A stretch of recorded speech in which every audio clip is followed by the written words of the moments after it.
They brought in Joiry's tall commander, struggling between the men-at-arms, who tightly gripped the ropes which bound their captive's mailed arms.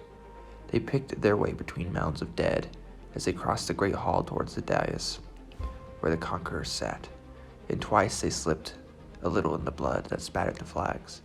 When they came to a halt before the mailed figure on the dais, Joiry's commander was breathing hard, and the voice that echoed hollowly under the helmet's confines was hoarse with fury and despair. Guillaume the Conqueror leaned on his mighty sword. "Unshell me this lobster," said Guillaume in his deep, lazy voice. "We'll see what sort of face the fellow has who gave us such a battle. Off with his helmet, you." The helmet rolled on the flagstones. Guillaume's white teeth clicked on a startled oath. He stared. Joiry's lady glared back at him from between her captors. Wild red hair tousled, wild lion yellow eyes ablaze. "God curse you," snarled the lady of Joiry between clenched teeth. "God blast your black heart." Bonjour et bienvenue to Liam's Lyceum. I'm your host Liam, aka Himbar, and today I'll be doing a spoiler-free review of C.L. Moore's Jirel of Joiry, or The Black God's Kiss.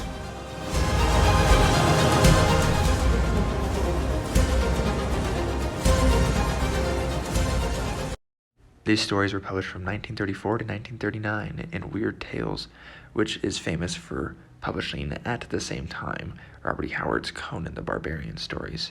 Now, C.L. Moore, of course, is the pen name for the author, Catherine Lucille Moore. Also publishing around that time was H.P. Lovecraft and Clark Ashton Smith, and this is very much sword and sorcery in that vein of horror. The setting for the most part is Joiry, which is a fantasy version of medieval France. There are 6 stories of Jirel of Joiry, but in some compilations you will only find 5. Now specifically, I believe it's the compilations that are titled Jirel of Joiry. There is one more in the versions titled Black God's Kiss. Now this additional 6th story is a crossover story with a different character, and so does not only exclusively focus on Jirel. Now, Black God's Kiss is the title as well of the first story of Jirel, and that's also the little excerpt I read at the beginning. Guillaume the Conqueror has defeated Joiry. Before he comes Joiry's tall and fierce commander with red hair and yellow eyes, Jirel. The story involves a creepy descent into hell, filling up a nice cosmic horror element to the story. It is also a revenge story full of the otherworldly and weird, definitely different vibes than Robert E. Howard, but it sort of felt like a mix of his works with Clark Ashton Smith. That is, of course, coming from my own experience. Though I also thought it was easier to read than both of those authors, though Moore does have a rather extensive vocabulary as well. And I guess that combined, though, I suppose that makes it sort of fantasy horror, or again, you could call it dark fantasy or sword and sorcery. It really fits into all of those. Moore's prose is simply clean, and though there are some wordage that I hadn't seen before, it still flows very nicely. Jirel shows her mettle, and honestly, I was surprised that she isn't one of the more famous sword and sorcery protagonists, since she ticks all the boxes while being a completely unique character, especially for the time. There's also a lot of imagery of darkness protecting her, which I thought was interesting, especially with its relation to Christ.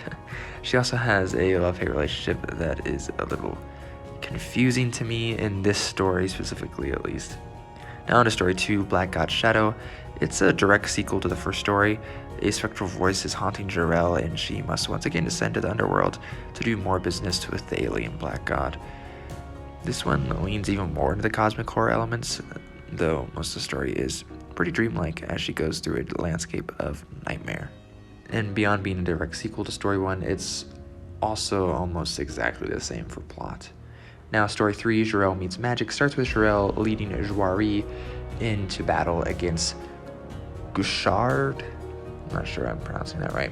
Specifically, she wants the wizard Garo. Again, sorry if I'm butchering these French words.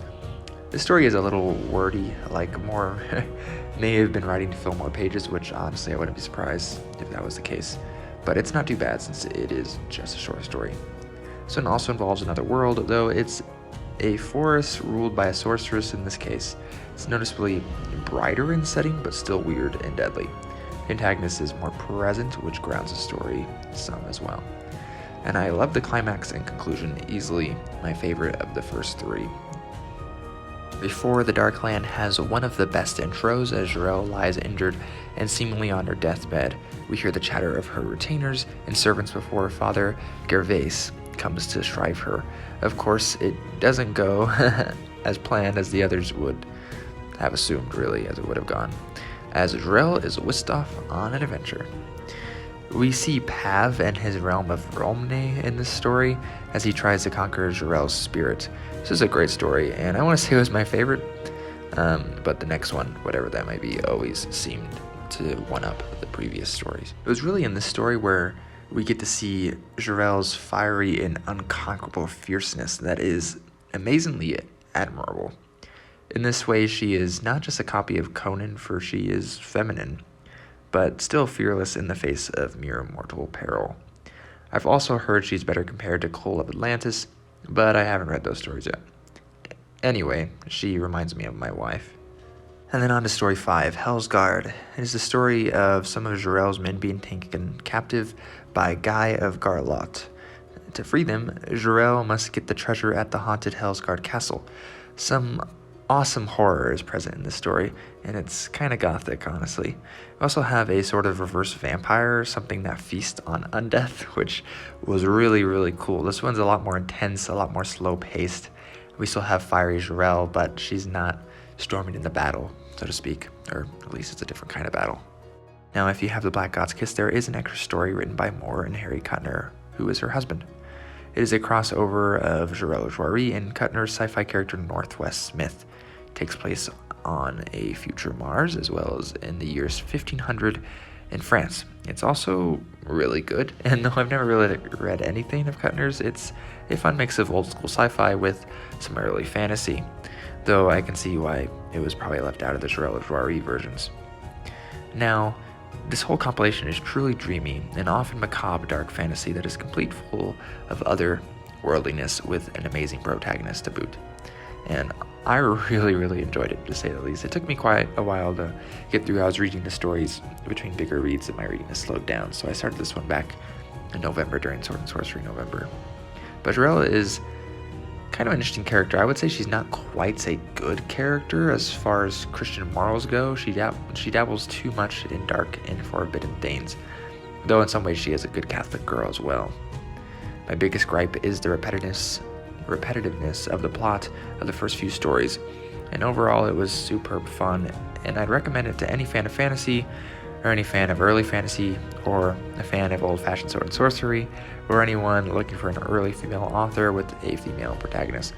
Anyways, there's a lot going for these stories, and I am looking forward to reading more of Moore's work, though I believe most of her later work she co-wrote with her husband Kuttner.